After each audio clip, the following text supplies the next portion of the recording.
Dan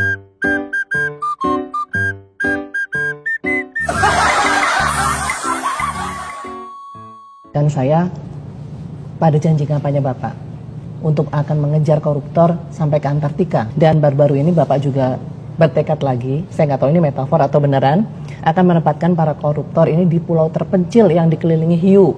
Meskipun ada pandangan juga Pak bahwa sanksi kurungan ini tidak akan bikin jera koruptor kalau tidak dimiskinkan. Jadi kalau aset-asetnya tidak dirampas. Ini kaitannya dengan RUU perampasan aset. Ya. Bahkan sebagai efek jera Pak, netizen ini juga ada yang mengusulkan hukuman mati untuk koruptor. Masalah dimiskinkan, saya berpendapat begini, kembalikan yang kau curi.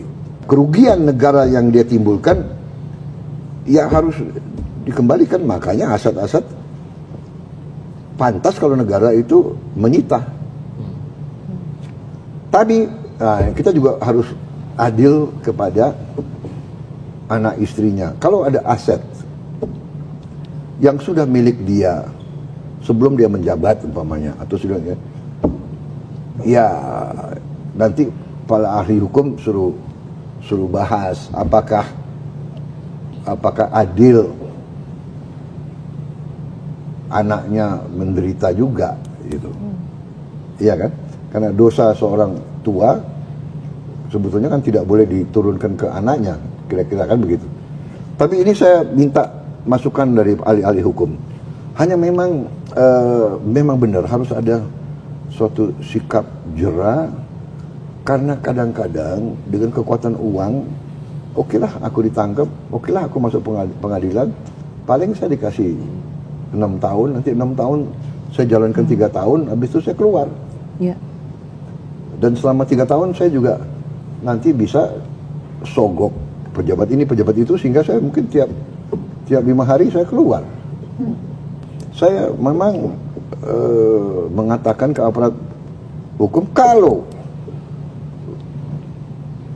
hakim kasih vonis yang tidak masuk akal, yang menyakiti rasa adil rakyat, kita naik banding.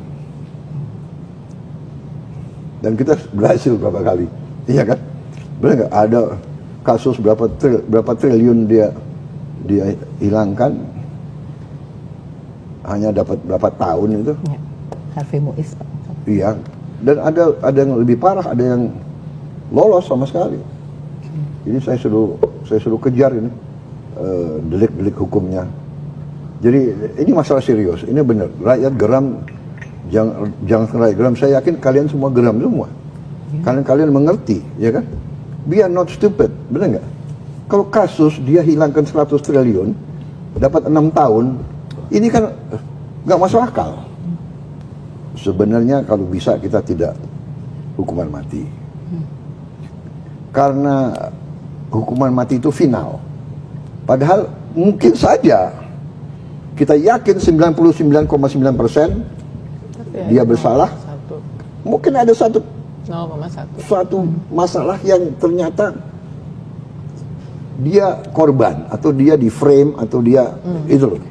Kalau hukum mati final, kita nggak bisa hidupkan dia kembali, ya kan? Sehingga pada prinsipnya ya banyak pelaksana hukum mati kan diulur, ya kan, bahkan ujungnya juga tidak dilaksanakan sebenarnya kan. Itu kita lakukan jurisprudensi pemimpin-pemimpin kita sebelum, ya kan.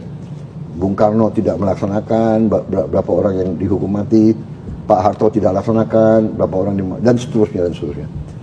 Dan saya pada prinsipnya juga kalau bisa kita cari efek jera yang tegas, tapi mungkin tidak sampai hukuman mati. Tapi ini tentunya nanti konsensus para pimpinan politik dan para pakar-pakar hukum. Langkah saya dalam waktu dekat, saya sudah suruh hitung Menteri Keuangan ya dengan Menseknek, saya ingin naikin gaji semua hakim.